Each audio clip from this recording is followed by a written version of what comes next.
But thank you very much. Great job. And he recovered successfully. He was positive. He tested positive. I heard about it. I wasn't thrilled. But he fought it out. Somebody said his immune system must have been good. It wasn't perfect, because you still went through a little bit, right? I did. But you did a great job. Thank you very much. Well, my administration, as you know, it stands with every citizen of Venezuela and Cuba and Nicaragua. It stands with the righteous struggle for freedom. The patriots here today fled socialism to find freedom, and socialism and other things, as you know, and a step beyond socialism in many cases. And now Joe Biden and the radical left are trying to impose the same system, socialism plus, in America. Biden is a puppet of Bernie Sanders, AOC, the militant left, the people that want to rip down statues and monuments to George Washington, Thomas Jefferson, Benjamin Franklin, Jesus, okay, Jesus. They want to rip down statues to Jesus. So we're dealing with a group of people that they will not win. They will not win at all. But this election coming up is a very important one. I used to say 2016 the most important, and maybe I'll still say that, but this is equal to that. This is equal because we need that extra time to have it seed like a tree. You move it, it has to grab on. And that's why I appreciate you all being your great leaders, and I appreciate you being here. Nobody will be safe in a Biden America, but Biden doesn't know what a Biden America is. If you ask him to define it, he wouldn't even know what it is, but other people do. And he will have radical people running that. He'll be choosing a vice president who, we'll see what that ends up being, but he'll be choosing somebody. But even that person won't have as much to do with running the country as you'd believe. Biden wants to defund the police. He wants to call the cops the enemy, which he did the other day, leaving every citizen at the mercy of a socialist mob, or a mob far worse than socialism was ever meant to be. I'm fighting against this horrible situation. I'm fighting, and I'm fighting hard. And I want the Republicans to get strong and tough. And I want people that agree with me on the Democrat side, of which there are many. I think we're going to have a tremendous Democrat surge. We're actually doing, in the real polls, we're doing very well. We reviewed polls this morning with different states. We're doing very well, by the way. You'll be happy to know in the state of Florida, we're doing great. You see the boaters out there, thousands and thousands of boats every weekend, and we appreciate it.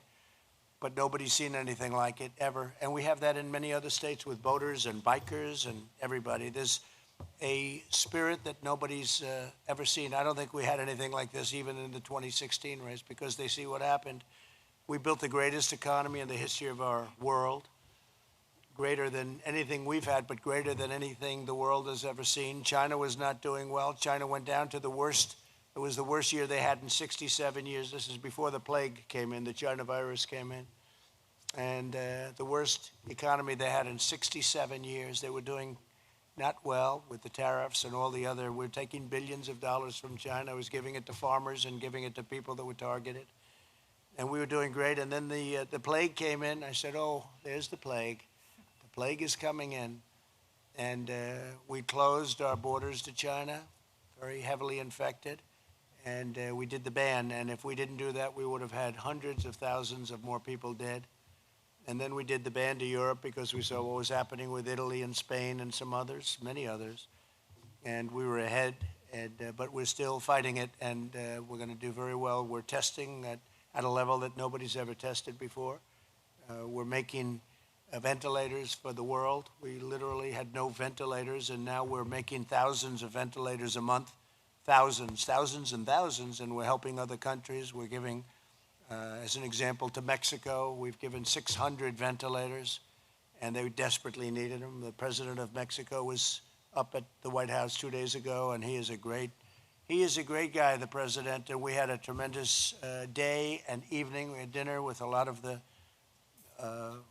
real leadership of Mexico, and it was a fantastic thing. And a lot of people didn't think we would get along, and it was just the opposite. We were joking about it a little bit. People thought maybe we're a very different type people, but we're not really. We got along great. So the relationship with Mexico and the United States is very strong. We just signed the USMCA, which is tremendous. We had a horrible situation with NAFTA. It was the worst trade deal, I think, probably ever made. And now we have a great trade deal for the United States. And also it's very fair to Canada and to Mexico, so that's good. We imposed historic sanctions on the Maduro regime. We indicted Maduro for narco-terrorism, as you know, everybody here knows.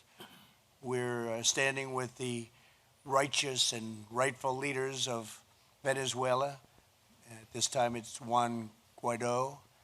We impose sanctions on Nicaragua for human rights violations. They've been violating a lot of human rights. A lot of very bad things are happening in Nicaragua. And I ended the Obama-Biden sellout to the Castro regime in Cuba. We've been very strong on Cuba. Cuba's not doing so well.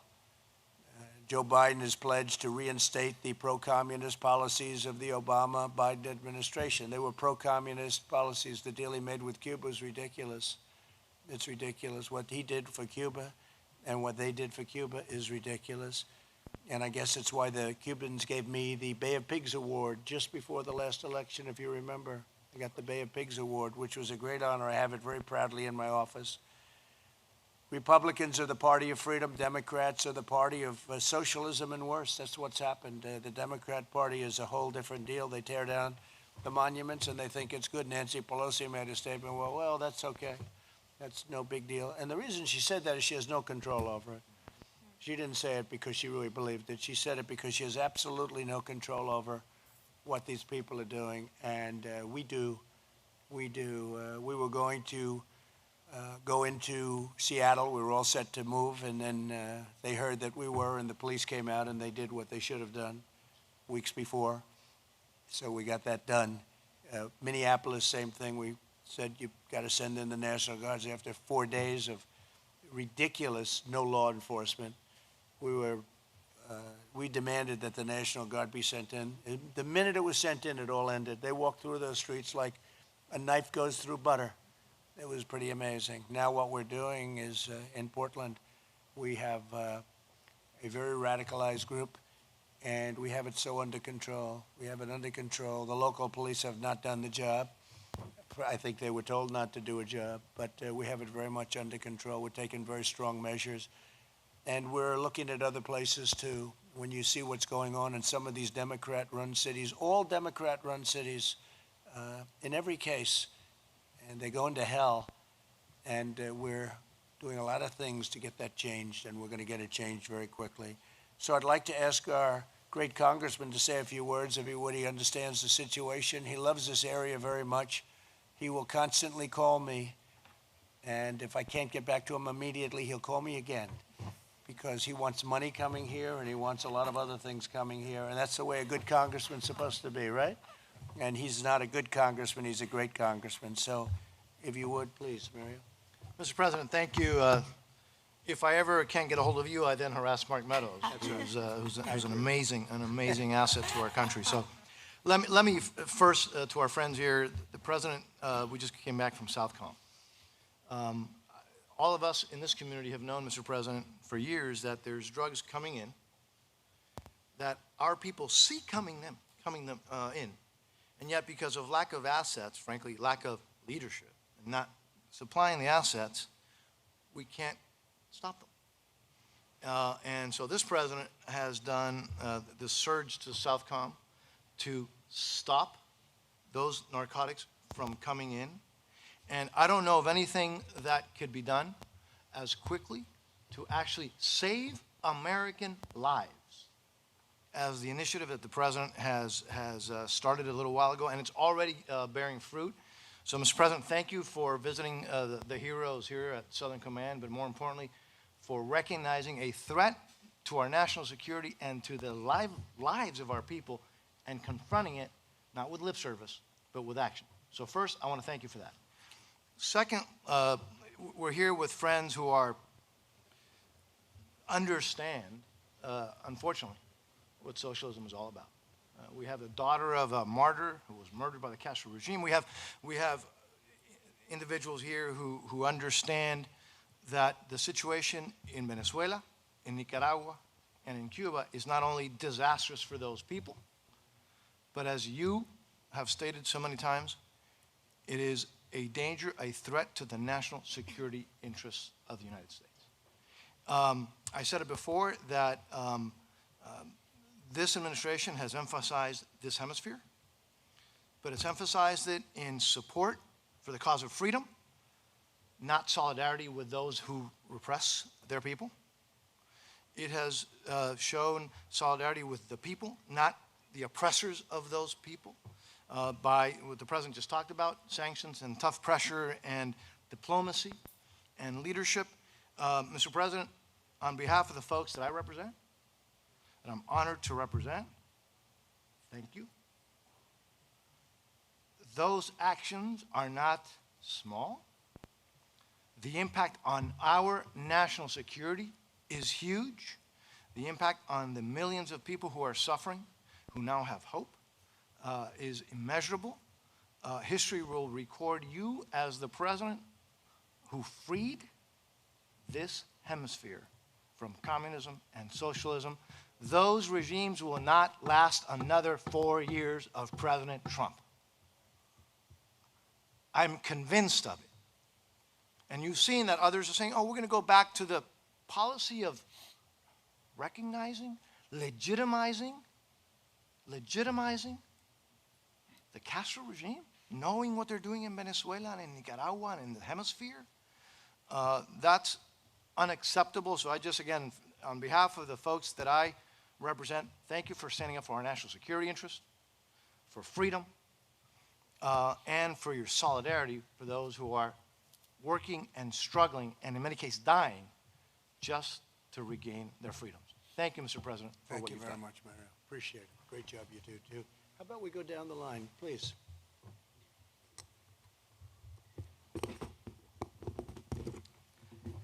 Thank you, President Trump, for having me here today and letting me express my feelings about my homeland, Venezuela.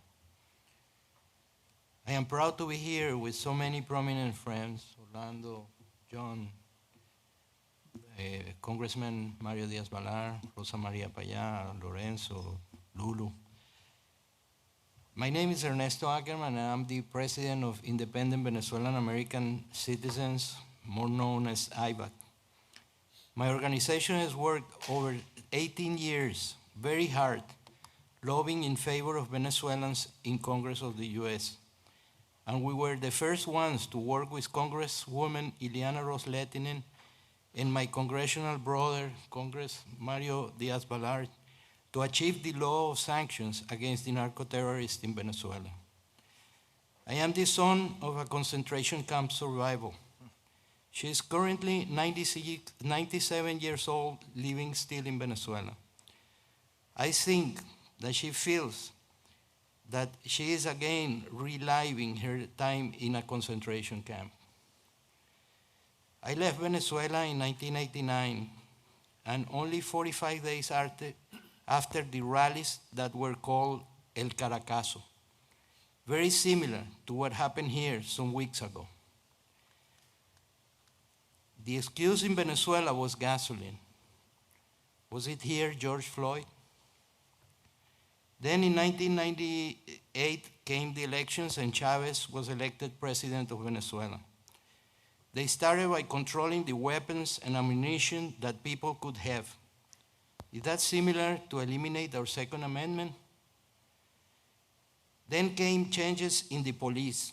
For example, all the police in the municipalities, Policía Metropolitana as an example, became Policía Bolivariana, and the colectivos appeared. Is that what means defund the police? Then from being the richest country in the region, today we are the poorest. No medicine, no food, and something so essential like drinking water.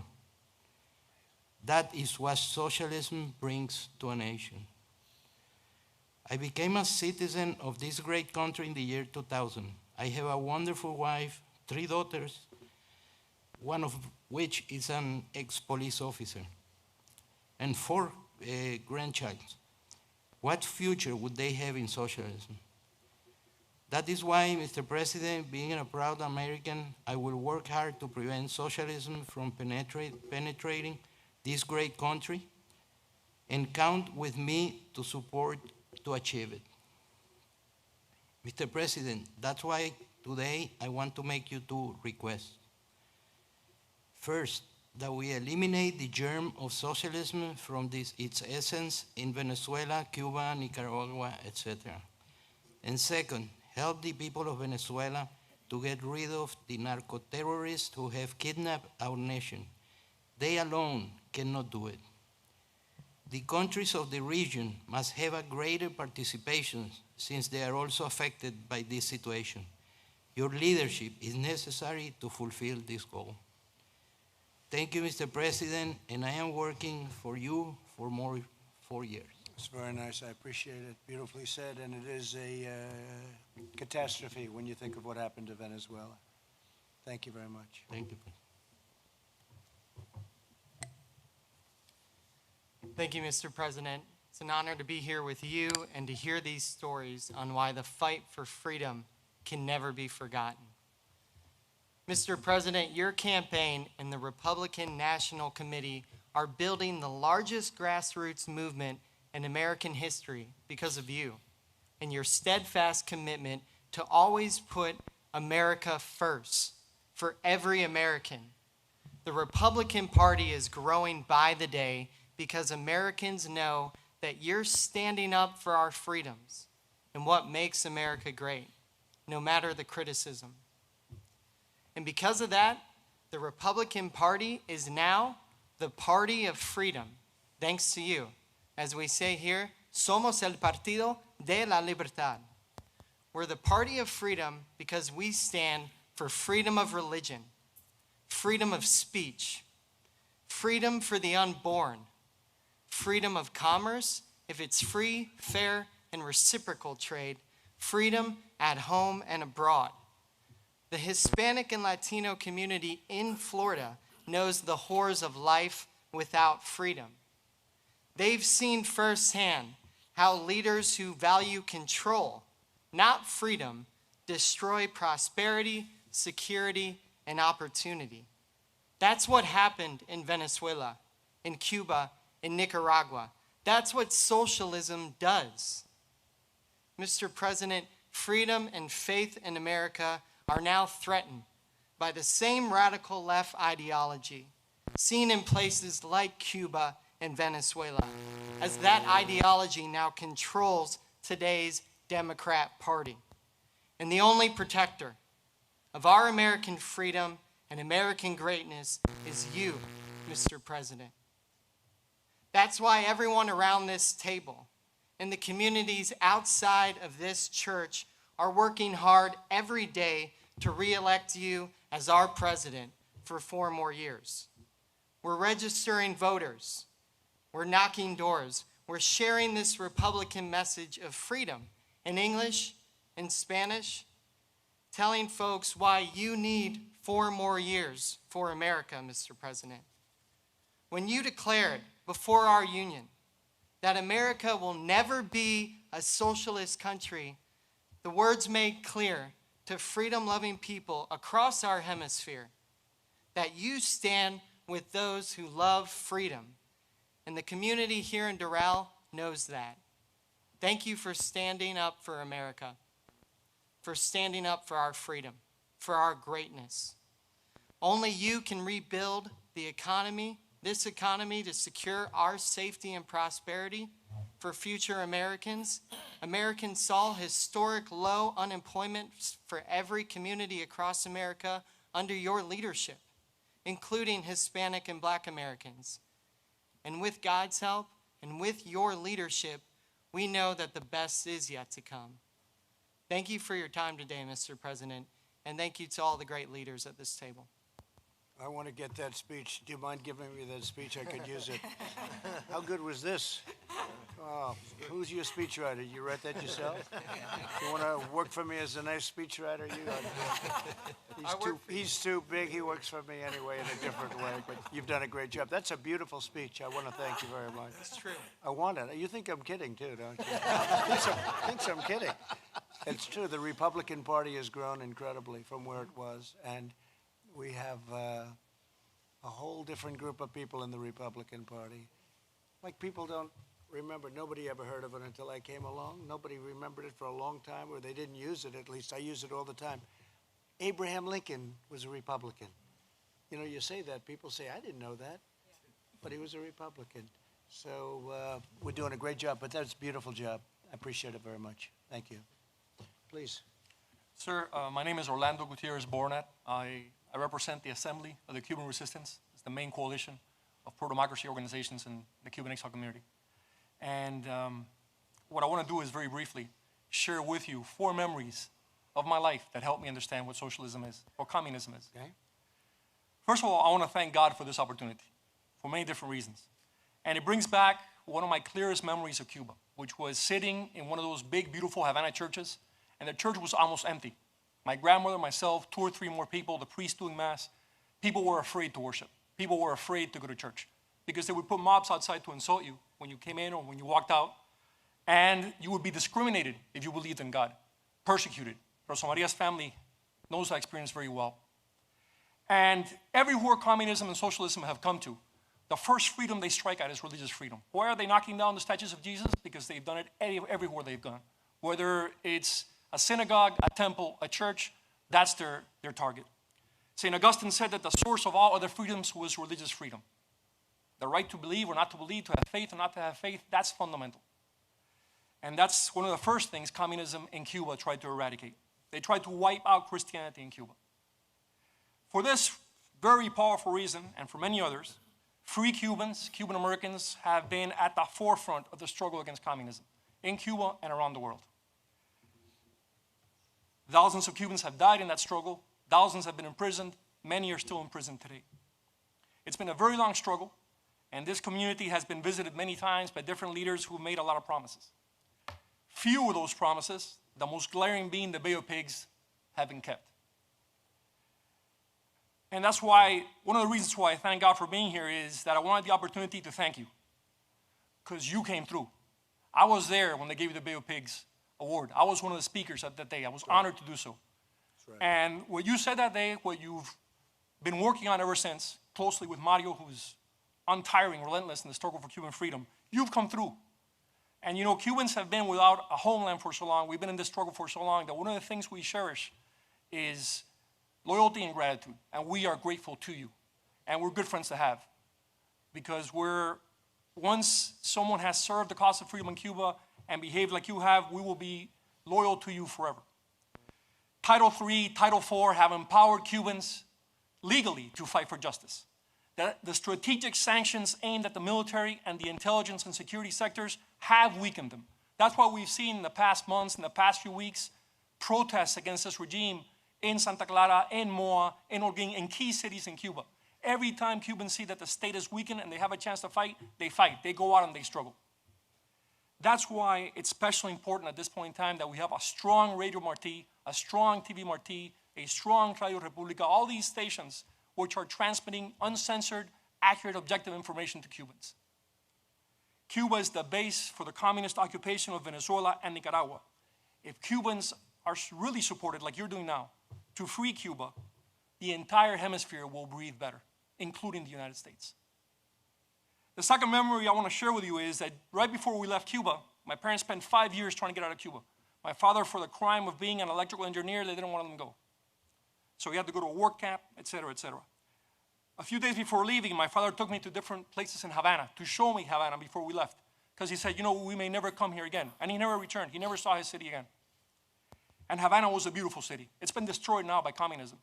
And it's a beautiful city because between 1902 and 1959, in less than 60 years, Cubans took that island from being devastated by genocide and Spanish occupation to being one of the leading Latin American countries with a thriving economy. Just to give you an example, which nobody ever discusses, before 1959, Cuba fed itself and exported food to the entire hemisphere. Cuba today could not feed itself without US donations of food. So we have lived firsthand what you are struggling against. Those many in media and in Hollywood who spread lies about socialism, lies about communism, lies about what happened in Cuba. People are naive about socialism. They're naive about communism. Che Guevara himself said that the goal of communism and socialism was to destroy the individual, to destroy individualism. That's the engine of freedom. That's the engine of prosperity. Compare Cuba today with Israel or with Taiwan. And by the way, this community also thanks you for your support for Israel and Taiwan. Look how those countries are doing. Same size, very similar to Cuba. They've prospered. Cuba has collapsed. So my last memory is the 24th of February of 1996. 4 Cuban Americans were massacred over international airspace, trying to help people who were escaping Cuba in rafts. We urge you to consider the indictment of Raul Castro for that massacre, and that the regime be tried in an international tribunal, a Cuban Nuremberg, for the crimes against humanity, like that massacre and many others that it has committed. That regime must be removed. They won't do an opening. They won't do elections. It's a regime which will remain in power until the Cuban people have the support to take it out.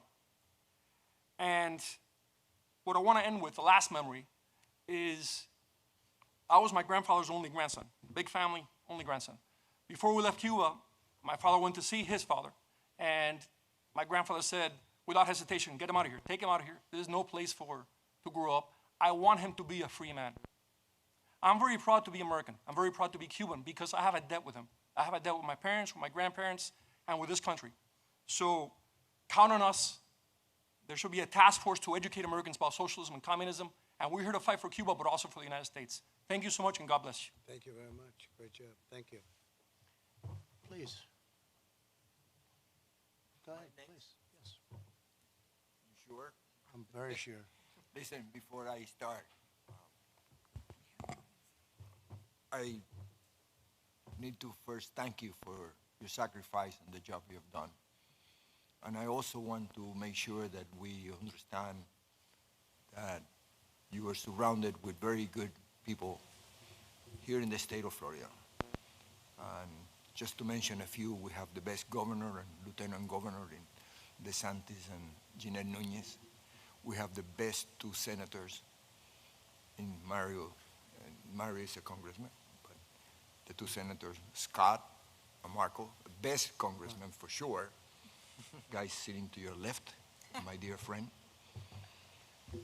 And I cannot forget somebody who is just being promoted very recently, or I hope he gets vetted in front of the Senate, our dear Carlos Trujillo, a very young man with a tremendous future. Thank you very much because you have selected those people, and I assure you they will be eternally loyal to you, and they have your back. I assure you of that.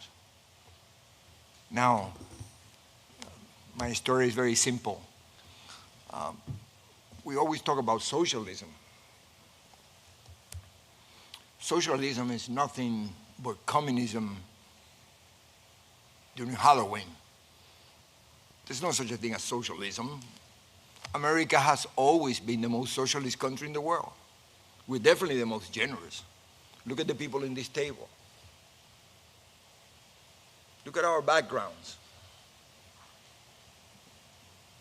Just think that in 1961, as a 13-year-old, by myself, in my way to Spain, I wasn't even coming here.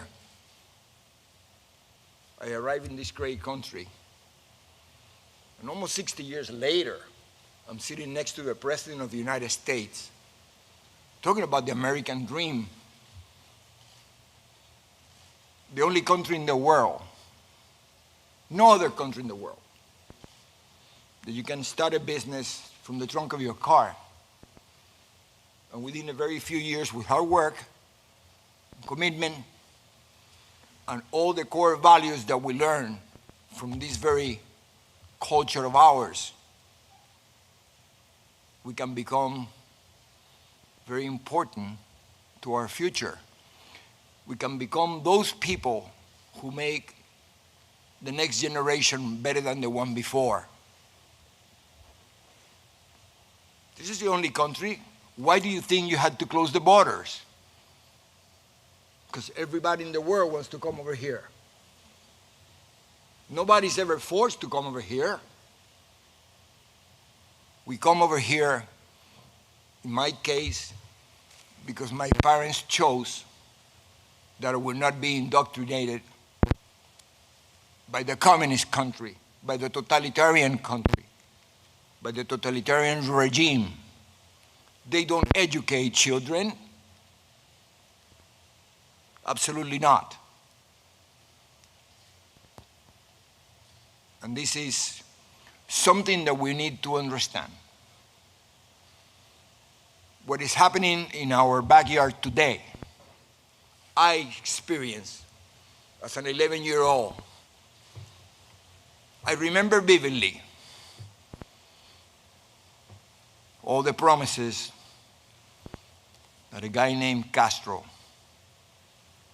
gave and how 99% of the people swallow the pill. It took many years later, after I read somebody named Saul Alinsky, that I realized that all those people were nothing but useful idiots. I remember Castro, while in the mountains, being interviewed and asked if he was a communist.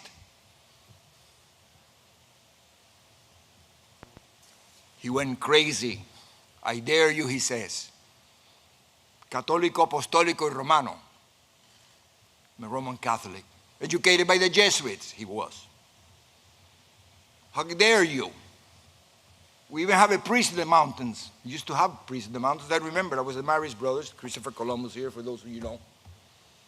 And I remember the brothers, the Marist brothers, used to send young kids to the mountains because it was the second coming of our Lord. He was going to save Cuba.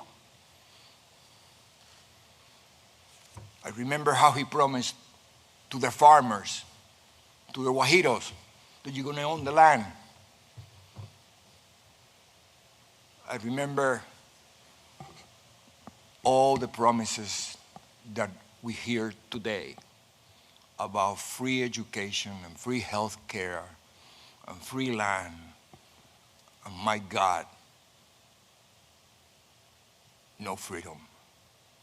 But he never said that until after he was in power, got rid of all the police, got rid of all the military, been there for the last 60 years and counting. And he destroyed each and every one who helped him, the Catholic Church. Everybody. And what do I know that? Because I happened to come to this country with the very last 9 cloister nuns from Convento Santa Clara, because he had taken over the convent. And I was on my way to Spain. I wasn't even coming here because I was going to join my brother, who my parents had already sent a few months before, because he was in the age where the government will take him for indoctrination purposes. My dad, who had experienced the same thing coming from Spain at the turn of the century, running away not from socialism, communism. He knew better. I remember when he used to tell my mom, Fefa, this SOB is a communist. My mother says, look, how can you say that? He's Catholic. Look, he's worse. He got a rosary beads all over his neck. It just so happened that when I was in my way to Spain to meet my brother, I was going to go to the Marist brothers in La Coruña, España. Same brothers here at Christopher Columbus, by the way.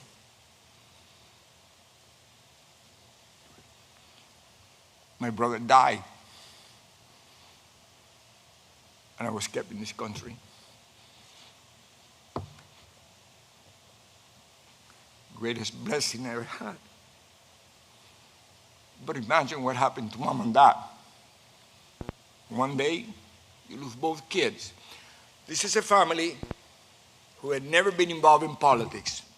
My father came at age 18 from Spain, running from communists. By himself, never went back. After a long, long life of sacrifice, when he was about to enjoy the fruit of his labors, just like a president that is helping us today, because he could have been just having a good time. One of his many beautiful golf courses, I know. But yet he gave up enjoying the fruit of his labors to do this. So did my dad. That's why I love you. Exactly the same.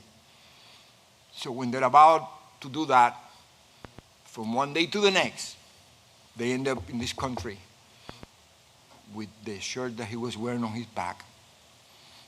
And Little Maximo have been here already 4 years. But thank God for Pedro Pan. Talking about socialism, Catholic Church, 14,000 kids who came like me in this country without parents. And we were provided an opportunity. This is what makes our country great. They didn't give me free nothing. They gave me the opportunity. That is the most valuable thing in the world. Now, when I said they didn't give me any free something, please understand that at 13 years old, I had to be provided with a home. I had to be provided with food and an education. That is socialism. That's Americanism. That's the America that these people are trying to destroy today by using funny terms like socialism. They're not. They're communist. Don't ever forget that. I know our president understands that because he knows. He's been all over the world and you're surrounded with great people, very loyal people. And we have our back. I remember the first time I gave a little speech about something like this, we tell him about I came from Cuba and blah, blah, blah. I remember this is around October 2016. I thought you were a little crazy for the sacrifice you were about to take, but I predicted that we were going to elect you in November and I was going to see you in the White House in January. Thank you very much. Because of the situations right now, I cannot give you a hug otherwise. Thank you very much. And I'm going to leave you with one last thing. Never forget about my dad, who only had a 6th grade education, but I think he was the greatest philosopher I ever met. He used to tell us how lucky he was because he was able to come from Spain to Cuba. And then he came from Cuba to the United States. And he saw me graduate from college, and that was the biggest prize he ever had. And he said, don't lose this place because you're not going to be as lucky as me. Because if you lose this place, you have no place to go. So with that, please keep that in mind. And please, people, explain that to our young people who are demonstrating out there. Don't be useful idiots. Please understand what's happening in our country. See what happens to our parents. And see what is happening to America today. Mr. President, thank you very much. And thank you for your hard work. Thank you very much. And he became one of the most successful men in Florida. So he did, that's the only thing he didn't say. But he did, and he's a great gentleman. Thank you very much. That's very nice. And now that you've cut everyone else down to about 1 minute, we appreciate that. Okay, do you mind? I Okay, asked let's that. go. I asked that, you know. Okay, thank you very much. Appreciate it. Thank you, Mr. Thank you. President. My name is Lourdes Ubieta, and I've been working in the media for over 25 years in Venezuela, Latin America, and the U.S., and I'm an immigrant and the victim of socialism, not once but twice. I was born in Venezuela to exiled Cuban parents who escaped the Castro communist tyranny and made a very successful life, in other times prosperous, but always generous Venezuela. For every single Venezuelan, life changed when socialist, corrupt, golpista Hugo Chavez came into power in 1999.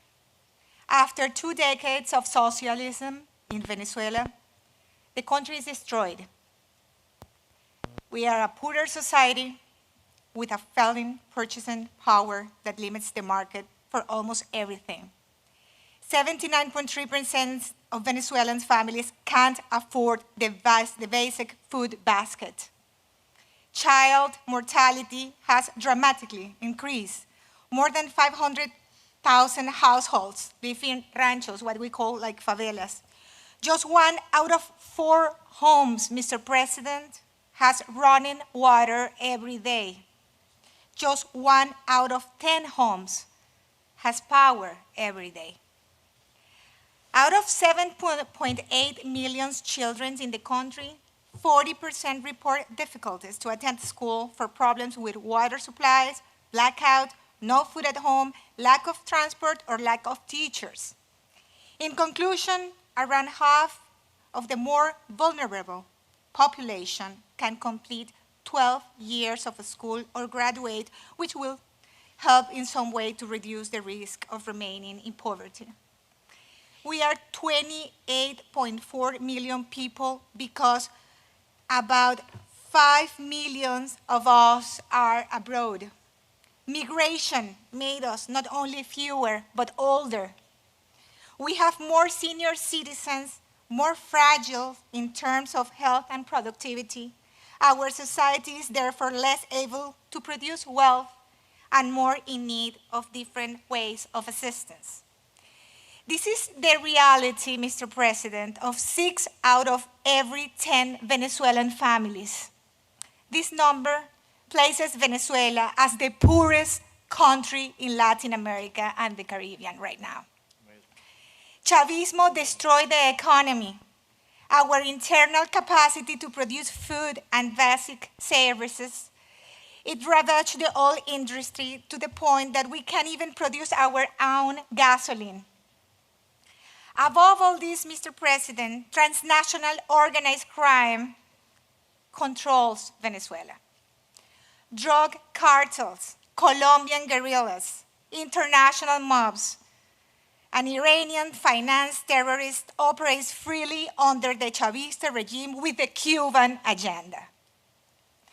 How, Mr. President, a hungry, broken, and sick country that has tried everything to get rid of this criminal regime, bathing our streets with the blood of the youngest, our political prisoners, exiles, tortured, and disappeared under the dominance of organized crime, how can they relieve themselves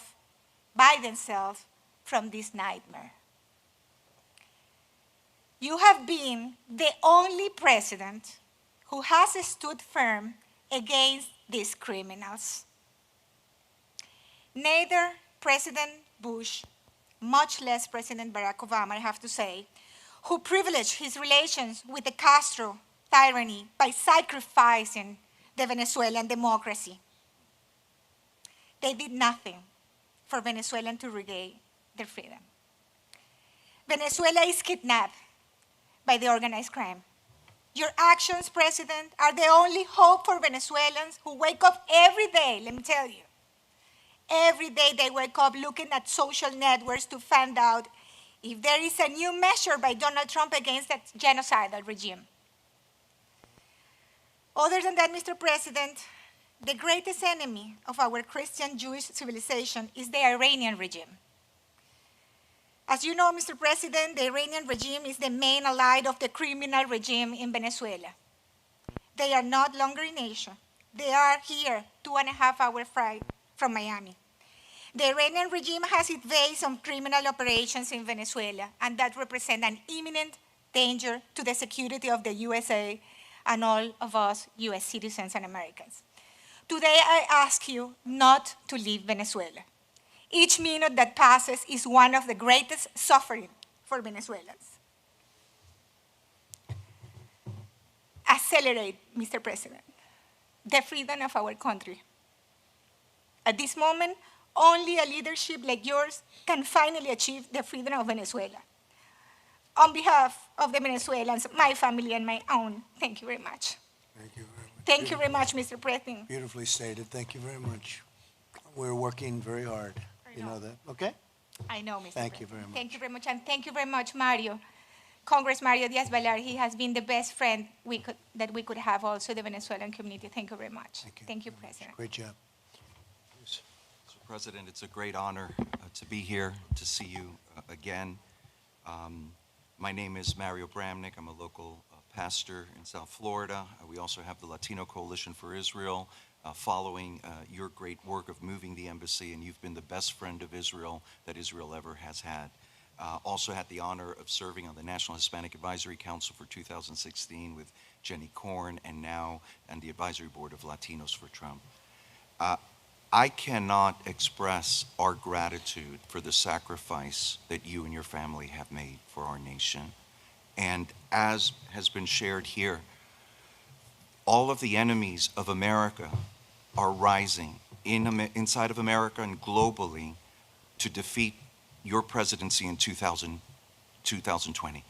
We can see, because of what God is doing in your life and over your life, it is God's hand as a modern day Cyrus that's upon you. We are so grateful. I was born in Cuba, and we fled communist Cuba to come to America for the American dream. In 2016, after 8 years of Barack Obama, we were afraid what we fled from was coming to the shores of America. And now we're being told that Barack Obama and Hillary Clinton are moderates compared to the new Democratic Socialist Party of Biden, Ocasio, Saunders. I mean, I think we should have a go-fund trips to Venezuela and Cuba to see how good socialism would be for our nation. It's unheard of. None of us here would have ever imagined that we would be seeing what we are seeing here now. I mean, it's really the socialist, anarchist, anti-Christian party. The only good thing is that the American public has a clear description of what we're up against. The Castro government murdered my wife's father when she was 5. We visited Cuba a year ago, and there's such poverty and misery where professionals make $80 a month. There's shortages of all kinds of food, and they live in buildings that would be unsafe structures here in America. Thank you for cracking down on the Castro regime and reversing Obama's détente. We as Cuban Americans are grateful and applaud that action. Under a Biden administration, he would undo that action and begin to support the communist regime. Thank you. Before COVID-19, we had the best record Hispanic unemployment of 3.9%, lowest poverty rate amongst Hispanics, and the Hispanic median income was best than ever. We're seeing an amazing economic turnaround, and you, Mr. President, are our best hope to make America great again. There's no one else that can do what you did, and we know you're already doing it now. And I've been with you so often. We love you. Te amamos mucho. I know your heart for the Hispanics. I know your heart for the immigrants. I know your heart for the African Americans. I was with Pastor Paula at the beginning, and I said, at the end of your terms, you will be known as a champion for Hispanic Americans and for African Americans, and I believe all will know, because I know your heart and your labor for our community. Thank you. We had the honor of being with you yesterday at the Rose Garden for your new White House Hispanic Prosperity Initiative, empowering Hispanic Americans to prosper and giving us the opportunity for each to achieve the American dream. We as Cuban Americans loved President Reagan. Many of us became Republicans during the Reagan era because of his strong stand and strong economics. But I believe that you are the best president for our community in the history of our nation. And we do see God's hand upon you. We applaud the U.S.-Mexican trade agreement, what you're doing with Mexico, what you're doing with Central America. And I believe that Cyrus mantle over your life also, in a sense, the leadership. In our organization, we deal with heads of state in Latin America on their move of their embassy. They're all looking to your leadership, to the vice president, to this administration. And really, there's so much in the balance. And I'll end with this. We were at a White House dinner, and I said, Mr. President, we pray for you. There's a bullseye on your chest. And there's a terrible attack against you, your family, and what you have to endure. And we're praying for you, for the First Lady, and for your family. But it's not so much an attack against you. It's an attack against the soul of our nation. You are what is standing between capitalism and communism. You are what is standing between prosperity and poverty. between liberty and tyranny for our nation. I would dread to think what would happen if you're not our president, but I know with all that you're doing and because of God's hand upon you that we will prevail in 2020. If we lose 2020, we lose our nation. Our freedom of speech, our freedom of religion, as was mentioned, and our freedom of press, and yet there's a complicit press not realizing what they're supporting, they're going to lose their own rights. It's 1776 all over again, and we are here with you, praying for you, mobilizing to make sure that we don't lose our nation. In closing, thank you so much for your leadership, for your sacrifice, for your moral clarity, your bold determination, and your unwavering commitment to the Hispanic Americans, to all Americans, and to our democratic ideals. Thank you so much. Thank you very much, Professor. Very nice, beautiful. Thank you. Thank you. Please. Thank you, Mr. President. My name is Lorenzo Di Stefano. I was born in Caracas, Venezuela, and I have a bachelor's degree in administrative science. In Venezuela, I started my family and worked professionally in the insurance business. In the year 2000, I had an opportunity for my business to grow, and political change in Venezuela was emerging. So I decided to move my family to the United States under a L1, L2 visa. The initial idea was to stay 4 to 5 years here in Miami, then return to my country. But due to the political disaster in Venezuela, we decided to choose an American residency and stay in Miami. I was lucky to invest in the gastronomic field, which was a hobby for me, but it became a reality, and so I was one of the owners of El Arepaso. As the business was growing and due to fire in El Arepaso 2 was created. And in less than a year, the partnership dissolves, making me the sole owner of El Arepaso 2. I was there that my true feelings towards Venezuela emerged. I started to participate and get more involved with the problems that my Venezuelan brother and sister live day in and day out. I always tried to help and give the best I could give from Miami. I saw how sad my Venezuelan brother and sister were of leaving Venezuela, even though fleeing insecurity and hunger. Those who had the possibility of arriving in Miami didn't know where to go, how to invest or work. In short, many of them looked for help in my business, and there were always people who could help them, making El Arepaso 2 the Venezuelan Versailles. Mr. President, Venezuela was a paradise. It had everything, and unfortunately, the mistake was made to choosing a president who would guide the country to Castro communist terrorism and drug trafficking. With this topic, I could exceed my time. Therefore, I want to conclude with the following. Mr. President, Venezuela is already having socialist and communist problems. On behalf of all my Venezuelan people, American Republican, I ask you not to allow this to happen to the United States of America, and to please continue with more sanctions and more economic pressure on Venezuela, since we all know that a humanitarian intervention is not easy to exercise, but neither impossible. God bless you, God bless America, and thank you, Mr. President, and Trump for more years more. Thank you very much. Beautiful. Thank you very much.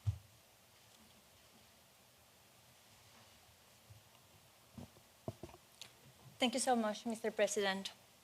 I'm truly honored to be here as a voice for freedom of the Cuban people and among so dear friends. Thank you, Mr. President, for meeting with us today, for your friendship, and for standing with us, the Cuban people, who wants to be free to decide our own destiny. Thank you, Mr. President, also, for your historic actions to support democracy in Cuba and to pressure the cruel communist dictatorship. Our Cuban people suffer constant oppression from the socialist state. For more than 6 decades, communist Castro regime has imposed the culture of the exclusion and the discrimination against any Cuban with a divergent expression. They abolished our civil liberties, our freedom of faith and of speech. They tried to delete our history, our faith, and our culture. The Castro regime tied the hands of the Cuban people to make us poor and dependent, because communism mutilates the human soul in order to control the society. And those who raise their voice in favor of freedom, in favor of justice, those are risking prison and even death. This July 22nd will mark 8 years since my father, Oswaldo Paya, was assassinated by the communist regime. My father founded and led the Christian movement for liberation.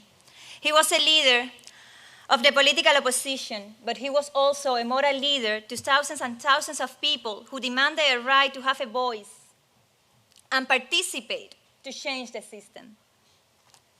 He was the most generous man I ever met, and he was killed by the communist regime. They were trying to kill his legacy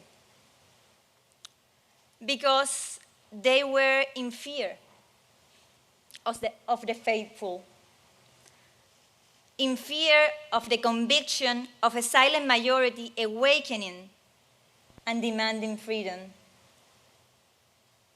And although the communist regime was able to kill my father, they were not able to kill his legacy. They were not able to extinguish the resolve of our people to secure our liberation. On the contrary, our resolve is stronger than ever. We carry on his work. Our movement grows faster every day. We will not relent until we are free. We are going to finish what he and many others started. I'm a freedom fighter, but there are many of us among Cuba and in this table also. And I know that you, Mr. President, you are also a fighter for the freedom of the United States and the freedom of the world. Mr. President, I invite you to join me in commemorating July 22nd to honor the victims of communism in all the Americas, to honor all of those who have fought and died defending democracy in Venezuela, in Nicaragua, in Cuba, and in other parts of our continent also. It is important, it's vital to raise our voices to call for liberation of the political prisoners and to stop the impunity of the Castro regime. The same impunity that Castro felt when he killed my father, thinking that the world was not going to react. Mr. President, Cuba is in crisis. Families are living through a deep humanitarian crisis and political repression, a crisis caused by the existence of a corrupt and criminal regime, a regime that has nothing to offer to their own people but repression and violence, and that's what they are implementing right now against the citizenry.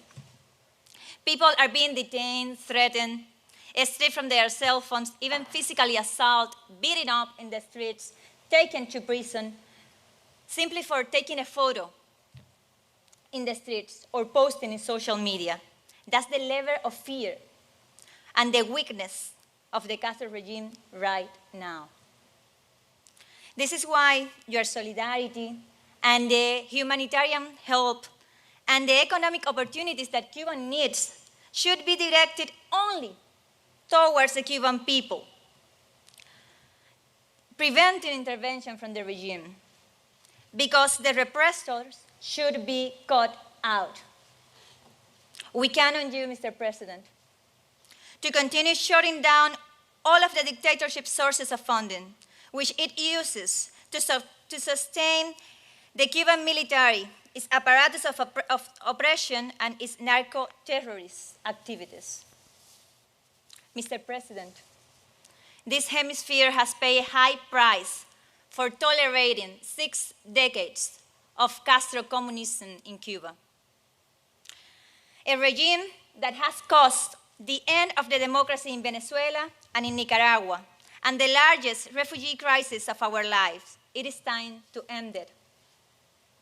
The regime that infiltrated societies to spread chaos, hate, and division, and destabilize their democratic governments throughout the hemisphere and also here in the United States.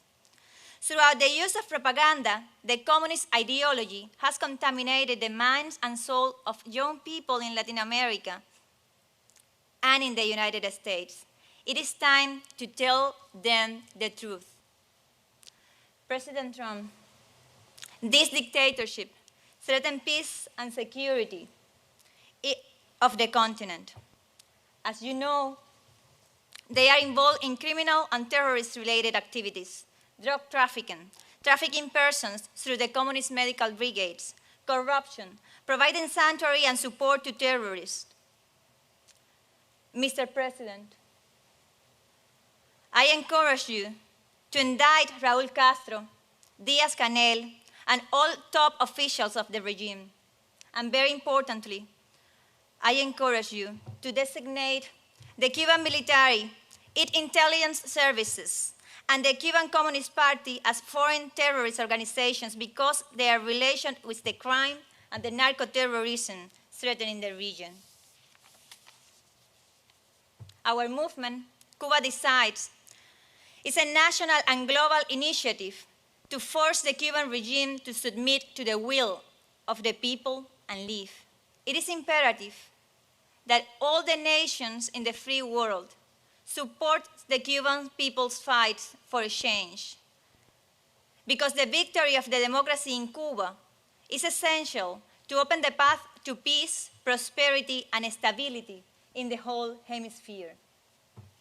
Mr. President, my father, in a letter to the Congress, to the United States, he said that we Cubans, we want to be free and we want to be friends with the American people. Please accept this coffin link with the coat of arms of the Republic of Cuba as a symbol of the friendship between our two people, and also as a symbol of our appreciation for your actions and your solidarity. Thank you so much, Mr. President. Thank you very much. I'm looking forward to working together with you very soon for the streets of a free Cuba. Thank you so much. Thank you very much. Thank you very much. Well, I want to thank everybody. I will not forget what I heard today. It's very moving. It's a very tough situation, and we've made a lot of progress, as you probably have seen and you know. And I have a feeling you won't be disappointed. And by the way, 2020 is very important. Very important. So good luck to everybody. Thank you. Really a good job. Beautiful job. I won't forget. You have a great representative right here. So Mario will be speaking. Okay? Thank you very much. Thank you. Thank you very much.